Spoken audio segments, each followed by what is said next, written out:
Selamat datang kembali, kita lanjut lagi ya penelusuran kita soal materi Empowered Ordinary People. Nah kali ini kita masuk bab 51, fokusnya soal manajemen. Betul. Lebih spesifik lagi, gimana sih pemimpin itu mengawal strategi produk?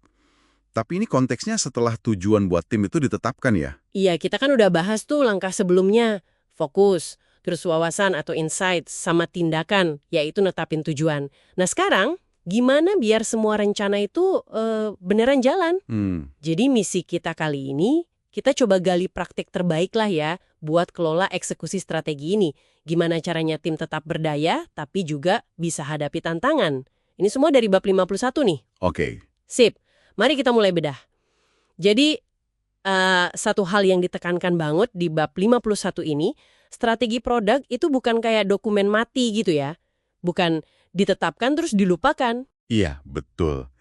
Dinamis sifatnya. Rencana sebagus apapun, pasti nanti ketemu realita di lapangan, kan?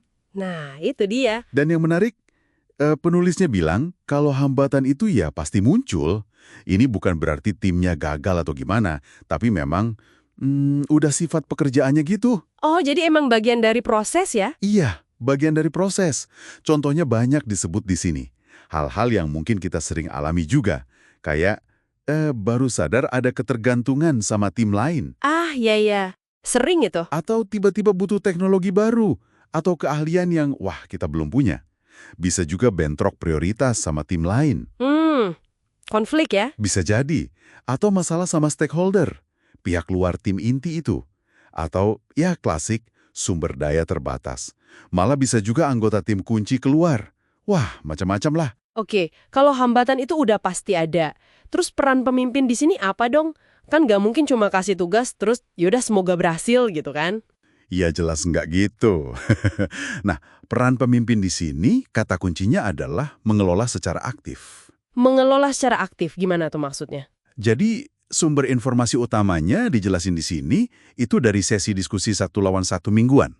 Biasanya manajer produk sama anggota tim terkait ya? Oh, sesi 1-1 itu ya? Betul, di situ progres dipantau, potensi masalah diangkat lebih dini. Tapi ya tentu kalau ada yang urgent banget, isu mendesak, ya jangan nunggu jadwal rutin dong, harus langsung dibahas. Oke. Nah, ini nih bagian yang menurut saya menarik banget. Ada penekanan soal gimana pemimpin merespons hambatan itu.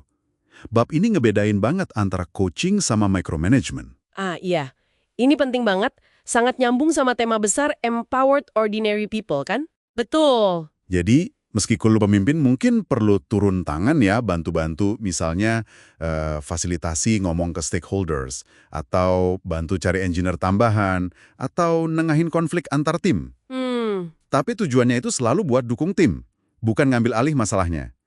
Tim yang diberdayakan itu kan artinya mereka tetap pegang kendali buat cari jalan keluarnya sendiri.